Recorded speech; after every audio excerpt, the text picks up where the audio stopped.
Let's answer the question, how long should a book be when writing it? How many pages? How thick? How many words? If this is your first book, I wouldn't recommend doing a book like this Steve Jobs where it's super thick, okay? Or a Tony Robbins Awaken the Giant where it's just like, how many pages is this one? It's like 500 plus pages. Let me just say, reading this book, it was awesome, but it was a bit of a chore to get through and to push through, even though it was filled with really good content. I haven't even started this one yet, but I just want to say it's like intimidating. When you have a book like this, it's a commitment, right? Like when someone buys a book, it's a commitment. And sometimes you can look at it as two ways. As book publishers, and when you're putting a book out, when someone sees this book, there's one thing with it's the price, and you can normally charge a little bit more if it's a bigger book, and people see it as more value. But at the same time, they also say like, oh, well, it's a commitment, man, to read this like sucker. Like that's a certain type of person that reads a book this thick. So you need to kind of keep that in mind. Where in this world and day and age that we're living in right now, a lot of people are busy and you're fighting for people's time.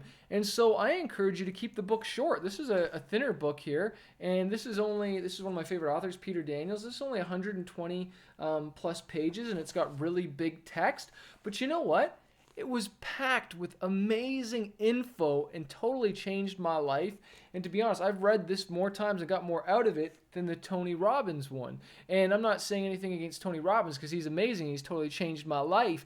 But just the point that, more isn't always better. It's quality over quantity. And again, I'm not saying his book wasn't quality because it was, but it's just the point that first you're fighting for people's time and commitment and just trying to get the info into them and then keep them engaged in it too. So I want to encourage you to keep it shorter if it's your first book. Keep it to 120 pages or 100 or less, especially if this is just an ebook that you're trying to get out. But at the end of the day, you want to make sure you're, covering all the topics of what you need to cover. But at the same time, you don't want to expand and have all this stuff. Maybe you need to trim the fat, man. Trim the fat and say, hey, does that really need to be there? And how can I get that point across in a short amount of time and still really punch people in the point of like not physically punch them, but just impact them. You want it to hit them and really impact them.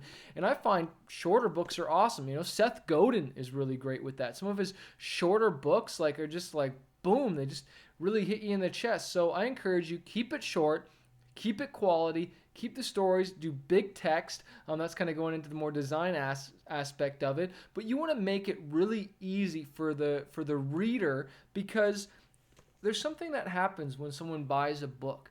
And when they get through it, they feel something of accomplishment. It's like, yeah, I read that. I read that. So you want them to be able to be like, yeah, I read that and it impacted me, as opposed to this like, oh, I'm still not done it yet. It's just like so many more pages, And honestly, these things matter, and it's like a psychology thing, but it's super important. So I say keep it short, keep it sweet, and keep it impactful.